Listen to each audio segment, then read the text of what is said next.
that if you are a parent of a little child, you're going to want to hear this.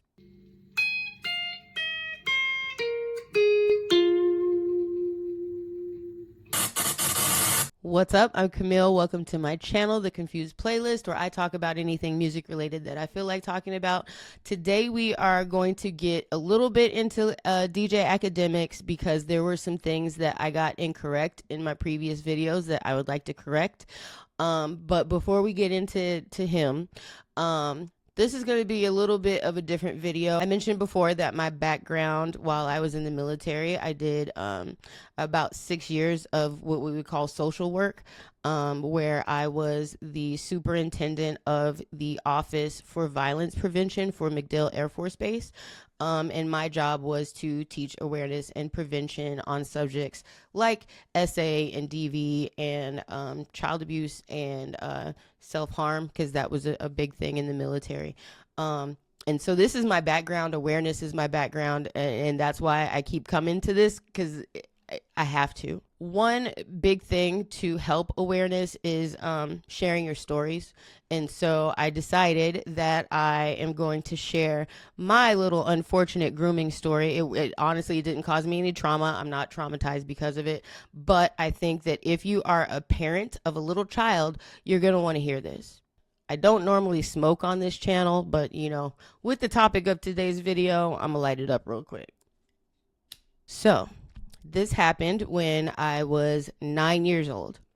My father was in the military and we were stationed at McCord Air Force Base in Tacoma, Washington. That just is kind of where I grew up. And we lived in base housing on base. And literally there's like guards to get in. So I lived in an extremely safe neighborhood. This was the mid 80s. And, you know, it was one of those neighborhoods where people left their doors unlocked. All the kids would run in and out of each other's houses. You didn't really have anything to worry about. As far as crime, there may have been like domestic things between, you know, husbands and wives and stuff, but there really was no crime. Like I truly did kind of have an all-American childhood. Like my childhood was amazing. Shout out to my parents. But, there was this little girl that lived down the street and her name was Amanda. Amanda was 5 and she had just started kindergarten. Again, I was 9 years old. And so because she had started big girl school, her parents would let her come outside and play with the rest of us big girls, right? So we'd be playing with our dolls and our Barbies and stuff like that. And little Amanda would come and play along with us. And at one point, her mom came and asked me, hey, when she's outside with you guys, can you keep an eye on her? She basically asked me to be her informal babysitter just to make sure she didn't run off or whatever. And she was allowed to like come to the playground with me and things like that. So I was little Amanda's kind of informal babysitter. I wasn't getting paid. I wasn't like going to her house. Like anytime it happened, her parents were at home. They just wanted me to keep an eye on her outside. So one day I came outside my house and Amanda's dad was standing in his front yard, which was maybe 4 or 5 houses down from mine. And he called me over and let me know that Amanda's mom had gone to the store and that he had something he needed to do in the house, but Amanda wanted to stay outside. He asked if I would sit with her for a little bit while he did what he needed to do in the house. And I was like, sure, whatever. So I sat with Amanda for maybe 10 minutes or so. And her dad came back out and he sat down and he started playing with us, it wasn't typically super uncommon. He would do that sometimes. So he's sitting there playing with us and he had on these little corduroy short shorts. And when I'm editing this, I'm going to try to remember to put a picture of what these shorts were, but they were super short. But anyway, so he's sitting down on the ground and he's playing with us and he spreads his legs open and his balls fall out of the bottom of his shorts. Now, up to this point in life, you have to remember this was the mid 80s. Computers didn't exist. I had never seen a grown man's penis before. I had only seen little baby wee-wees when people changed diapers or whatever. So I understood what a penis was, but I had never seen a big hairy one like that. And so I didn't know how to react to that. But the thing is he acted completely oblivious. Like he didn't acknowledge that his dick was on the concrete. He didn't He did nothing. He just kept playing like nothing was going on. And so because he reacted that way to it, I took it as an accident. I took it as though like when somebody's walking around with their zipper down, or when somebody bends over and you can see their butt crack, like it was he didn't know, cuz he acted like he didn't know that his dick was out. So anyway, after a little bit or whatever, he gave me $2. This is the first time that he ever paid me any money for watching Amanda, and it was only 10 minutes. But I was excited. I was happy. I got $2, which meant something back in the '80s for a child. And so I never said anything. I didn't walk away from the situation feeling like something really nefarious had just happened. Again, because of how he acted to it, he acted like nothing happened, and so I didn't think to make a big deal out of it. It was just an accident. Well, this particular accident of his balls falling out of his shorts happened 3 more times, and it was always kind of the same scenario. The mom would be gone. He would catch me outside, and say he needed to do something in the house and he needed me to watch Amanda. I'd go over to the yard. He'd eventually come out and sit down with us with those same fucking shorts on every time and let his dick fall out of his shorts. The second time he did it, I kind of like was like, and he kind of sat up or whatever. The third time, he again sat there kind of with his legs open and just let it be there. And I think that he saw that I was trying to like avoid looking or whatever. But again, he never acknowledged it. He never, like, it was like nothing was happening. And so I didn't know how to take it. All I knew is that it was uncomfortable. Like, I didn't like when he did that. So after that point, I would lie and be like, oh, I have homework, or I would make up some excuse, or I would like hide out at my friend's house. I would find different reasons to not play with Amanda because I didn't want to deal with her dad. Now, for the record, he never touched me. He never said anything inappropriate that I can remember. He was always very nice to me. But like I said, the whole dick thing, and then it happening again and again, and those are the times that he paid me money. Um, and then after that, at some point after that, the parents came and talked to my parents about me like officially babysitting her, because they were getting ready to move in a couple of months and they had like all these things they had to do or whatever, and they didn't want to have to drag Amanda around. So they had asked my parents would they be okay with me like watching her for like an hour or whatever over at their house, because again, all before then, anytime I had Amanda, it was outside and they were home. um and so my parents said no. But the only reason that they said no is because I wasn't old enough yet. Because on military installations, children under the age of 10 are not legally allowed to be in the house by themselves. After they're 10, they can be in the house by themselves. I want to say it's a limited number of hours.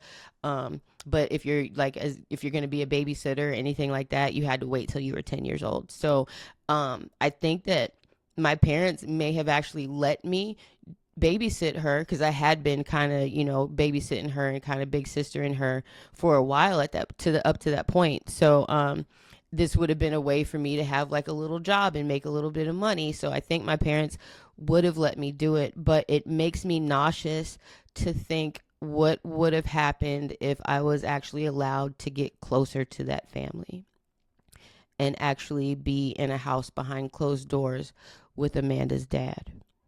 And if this man was willing to do this in front of his daughter outside, there's no fucking telling what he was doing inside.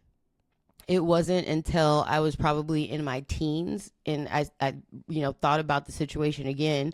I probably, after I finally saw a real penis, and and realized that not that was not an accident. That wasn't, he was doing that on purpose. He would purposefully put those shorts on with no drawers. He would purposefully call me over there when his wife was gone and sit down and show me his dick and act like it wasn't happening. And I, like I said, I knew it was weird. I knew it was uncomfortable, but again, the way that I looked at it kind of like a butt crack.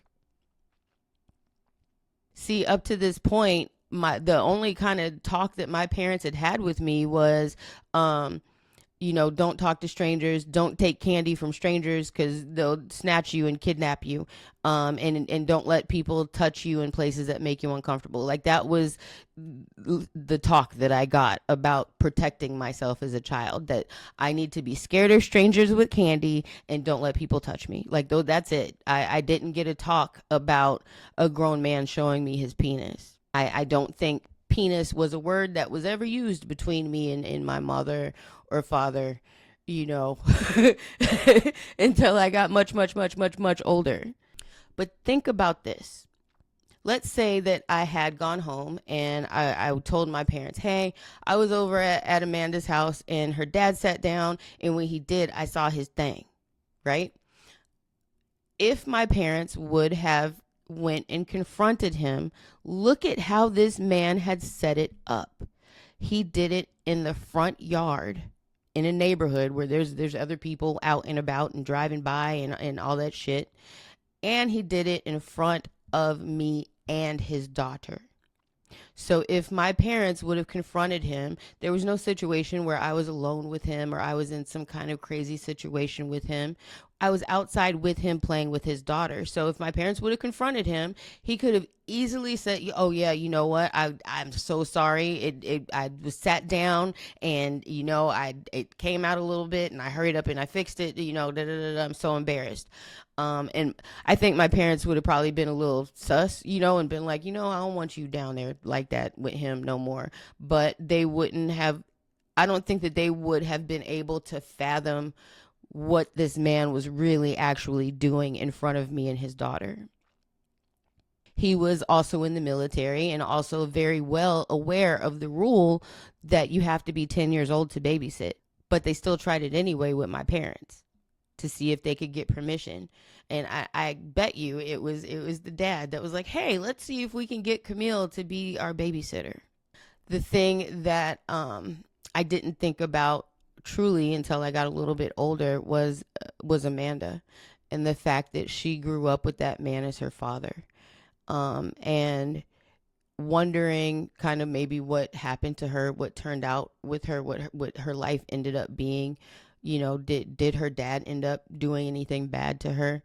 Which I honestly so sadly wouldn't doubt, because he definitely was gross.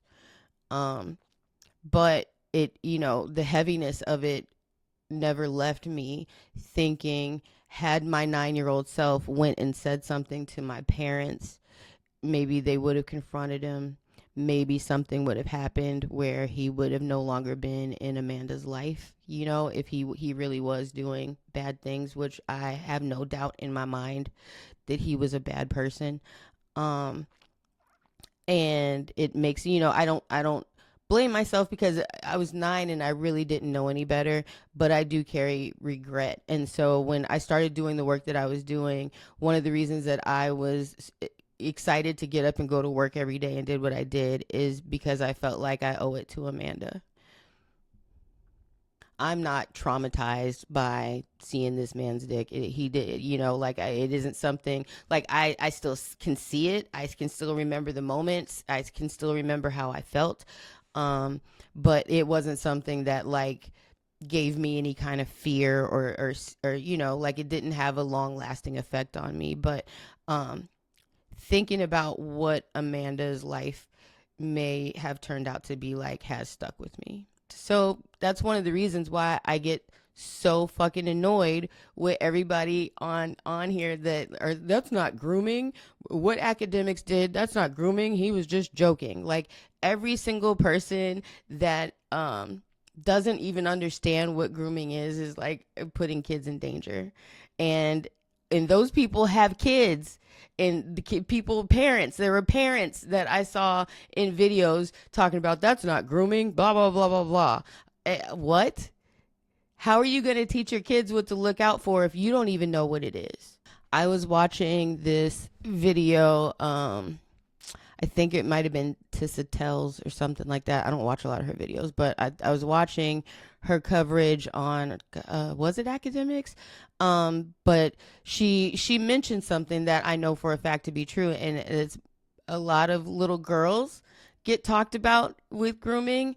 But a lot of little boys, they don't approach it in the same way. They just kind of do the little generic talk that I got. Don't let people touch you, and you know, whatever. But little boys, of course, get preyed upon too, and obviously seeing all these grown ass men on these channels talking about that's not grooming. They obviously. My edibles are kicking in, so I'm going to be losing my train of thought. Okay. Just warning you ahead of time. My disappointment and negativity and all that stuff isn't uh, necessarily towards academics at this point in time. It's just, it's a bigger picture for me. Um, and I would love to see academics be the example that is set for all the little goofy boys that are coming up under him. I don't know if you guys have seen all these video clips that Black Boy Max talking about watching the video of Drake and how that was his goat. If I can find it, I'll edit it in here just so you can see it. Yeah, I can't stop smiling. Last night I laid eyes on a fat dude. Let's just address the elephant in the room. Niggas could call me gay.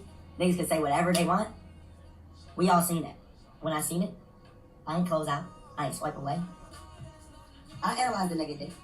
I'm gonna keep it a buck. I ain't swipe out. No cap. I didn't. Like I ain't even like think second. When I saw the vid, I watched it fully. Like I was just astonished. I was like, there's just no way.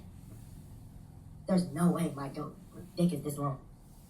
Okay, this is the point of my high where I ramble. So the point that I'm getting at here is that there is a culture of young men right now that it needs to change. It needs desperately to change because those young men are very, very soon going to start becoming fathers and having kids, and that's a hot mess. Some people like do like once they have kids, they finally like grow up and they're like, "Oh shit, all that stuff I did was really fucking stupid." But there's a lot of young men right now that are being conditioned to think certain ways about women and about sex and about, you know, money and about what success is, that are just the absolute opposite of what they really are.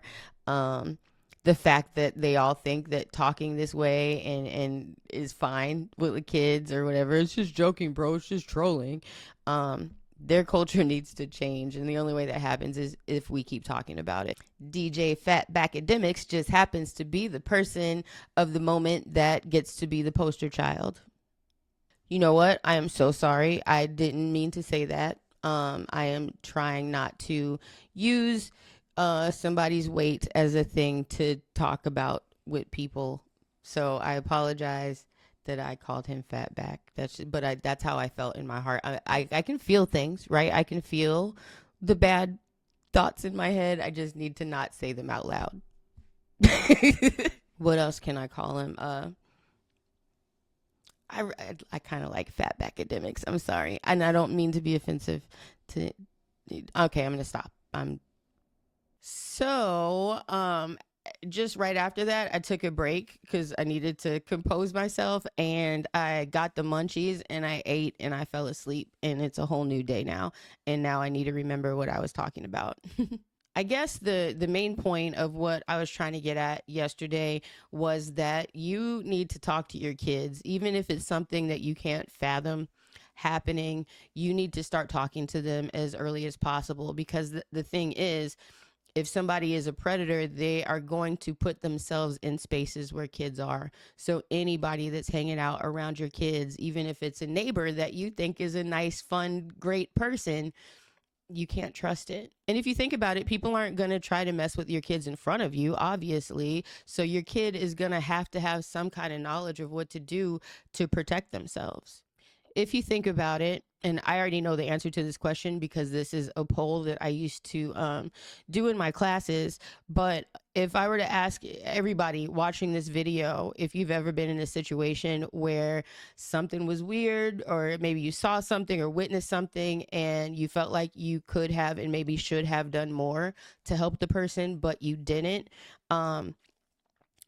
That's what I think of when I think of little Amanda and what her life ended up being like. And it's time that, especially when it comes to kids, if you even suspect that something is happening with a child, even if you're not 100% sure, better fucking safe than sorry.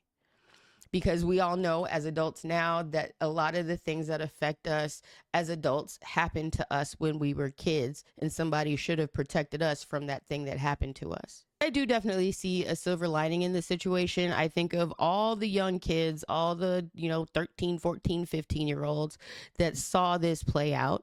They saw how Noor handled the situation. All he did was say, yo, I'm 15 and that's weird. And that's all he needed to say. Anything that happened after that, the adults were wrong.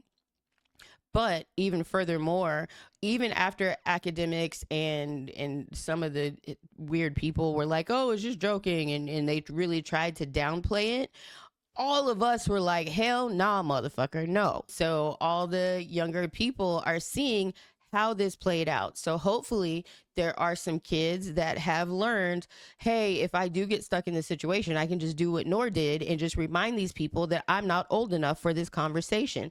And hopefully they can, if they get pushed like Noor did, they have the ability to put the person on blast. And we know that there are people that just are stupid and have no morals and no character or anything like that. And we can't change those people.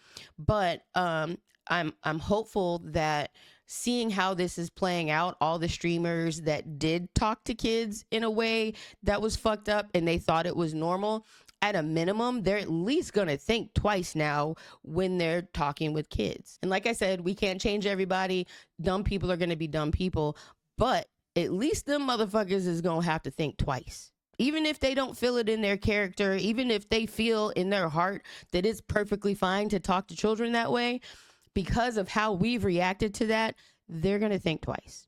And that's actually probably going to help save some kid from being in the same situation that Noor was put in. Hopefully the streamers themselves are seeing like, okay, if I'm in a group thing and somebody starts talking crazy, it's actually better for me as the adult to jump in and stop it than to keep letting it go on. Like, hopefully these are the lessons that people are learning from this situation. Now, I did say that I wanted to correct some things about what I said about DJ Akademiks. In a previous video, I said that he had 90,000 subscribers, and I was severely mistaken. So first off, he actually has 8 pages that he is collecting revenue from, and his biggest page has 2.83 million subscribers. Now, when I look at this page, again, I've never really been, I see DJ Akademiks like secondhand. I never actually watch his videos. But if I look at this big channel of his, the reason why it's popped off the way that it has is because he gets these interviews with people. As you can see, it's all interviews. It's not him on his stream screaming and being crazy. And this is the thing. I'm wondering, now that DJ Akademiks has this stink on him, are artists really going to want to go on his channel and be interviewed with him? And I doubt that a lot of these people went on DJ Akademiks just to be on DJ Akademiks. They're usually doing like publicity. Did I say that right? Publicity for their career. Or they got a new album coming out and, whatever. They just kind of got to get out there and do some press or whatever. And they hop on DJ Akademiks. But are people really going to want to, they're trying to promote themselves and their music and whatever. Are they really going to want to risk going on DJ Akademiks and then leaving that and having to defend why they were associating with him? So if DJ Akademiks isn't getting these interviews, this channel isn't going to like keep popping off the way that it does. And as you can see, he hasn't posted in at least 2 weeks on this channel. However, he does make a good amount of money from this channel. So I just wanted to pull up his channel analytics really quick. This is his viewership over the past year. So as you can see, this is around around here was, over the summer. This was the beef and yada yada yada. But look at the amount of views that he's getting now. He's staying in the negative. He got a little spike right here, but it's just steadily going down.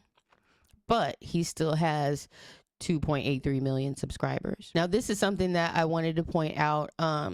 So something will happen and he'll pop off and just boom, get 10,000 damn subscribers. So in July, he got 10,000, then it went down. Then in October and November, he got 10,000 each one of those months. And then in December, it went down.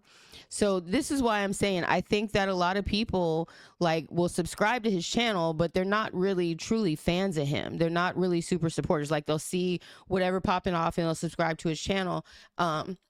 But they're not actually fans of him. And I just want to say that people that are doing that, like if you're hate watching Akademiks or you're watching it because he's a spectacle, you need to stop because you're putting money in his pocket. The value of his videos are going down. This price range that they give is just an average price range. It's not actually what he makes from a video. But back on the 19th of January, just from one video alone, he was capable of making almost $400. And then you have to think of his sponsorships on top of that. So he's actually making way more money per video. But if the views on those videos goes down, then it's not worth it for the companies to sponsor him anymore. So people just need to stop watching his videos and just like ignore him and pretend like he doesn't exist. So anyway, that was my little update on DJ Akademiks. But I do want to say this. I believe what you put out in the world is what comes back to you. And so while, yes, I am desperately hoping for DJ Akademiks' downfall because I feel like he deserves it and he needs to learn a lesson, I genuinely hope that he learns a lesson. Like I genuinely do. I genuinely hope that he can be somebody that loses everything because of his actions and then has to reflect on it. And then, you know, if he does change and he rebuilds and he's actually spreading positive messages and he's not the way that he is, the number one, he needs to stop fucking drinking. He really does. That's ruining his life. But you know, if Akademiks were to go away for a while, like a year or two, and really clean himself up, stop drinking, and maybe go to therapy or whatever, I do think that he can redeem himself, but he has to do the work to do that. So I can say I do hope for his downfall, but I also hope for his redemption. I doubt it's going to happen, but I hope for it. Anyway, this video is so much longer than I intended for it to be. But I was compelled. I just felt like I needed to share my story. And I feel like more people should do that, especially men, because there's obviously so many men out in this world that don't understand what grooming is. And they don't understand that people have done things wrong to them that they think are normal. I think little boys can learn from men sharing stories of things that happened to them when they were young. I don't see it happening, but I really wish it would. Anyway, I have talked long enough. I just want to say thank you so much to everybody that has subscribed to my channel. I literally almost cried this morning when I woke up and saw that I have gone from 30 subscribers to over 300. Like and I know in the grand scheme of things, like I'm not even close to being monetized yet. I'm still doing this shit for free, but I'm touched. I really am. And I am motivated to keep going, which it's hard to keep motivation, especially when you're not getting paid to do this shit yet. Anyway, I thank you so much for watching.